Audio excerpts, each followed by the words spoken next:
My name is Joe Feeman, and I also live in the area. I actually live at mile 4.5 on Hines Creek, which is about a mile below the confluence with Buffalo Creek. I've lived there for 23 years and have spent, being a former fisheries biologist, spent a lot of time in the creek fishing, seining with my son, my daughter, and have seen significant decrease in the water quality over the last 12 to 15 years. I imagine that's why Hines Creek is listed on the 303D list. It's listed up to mile 6.7. Buffalo Creek comes in at 5.5. It's listed because of the loss of the IBI from siltation, primarily, I guess, farming, habitat loss from degradation of the riparian zone, the SMZ, and E. coli, also probably from farming. I have concerns about the Rogers Group quarry with the siltation issue being just above the impacted area of Hines Creek and the possibility of increased siltation. Also wonder about the pH with the limestone water and also the siltation, if limestone siltation gets in there. There are no sensitive listed species in Hines Creek. We have no snail darters. There was some sensitive species there historically, but they're all now gone. But that doesn't mean that we should write off a stream just because it doesn't have any listed species of concern.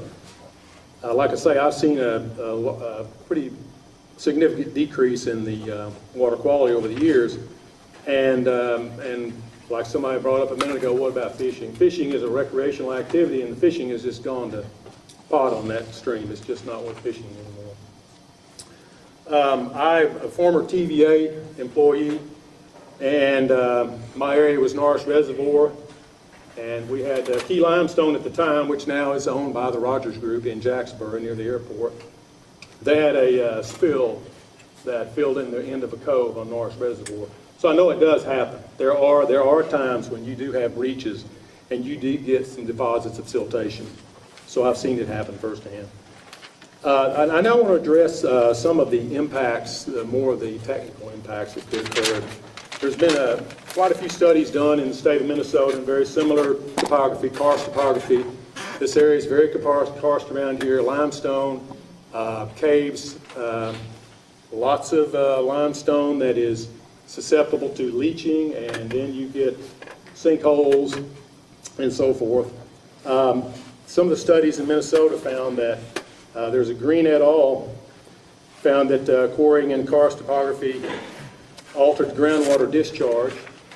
The Minnesota Division of Natural Resources also looked at the potential impacts of quarrying in karst situations, and they found there were 4 problems that they found, and they were lowering of the local groundwater and surface water levels from mining and from mine dewatering. They found changes in the turbidity, which is the clarity of the water, the turbidity levels in the groundwater due to blasting and mining operations. They found that there was interruption of groundwater conduit flow paths by the rock removal. And they also looked at the temperature change, the thermal impacts in the springs and surface water streams that were near the quarries. West Virginia's also done had a similar lawsuit in West Virginia against a quarry, and their biggest concern was iron and aluminum. The Minnesota folks looked at a number of quarry operations and found problems in all these different areas, not in every one, but at least every quarry had some impacts in one of these 4 areas. I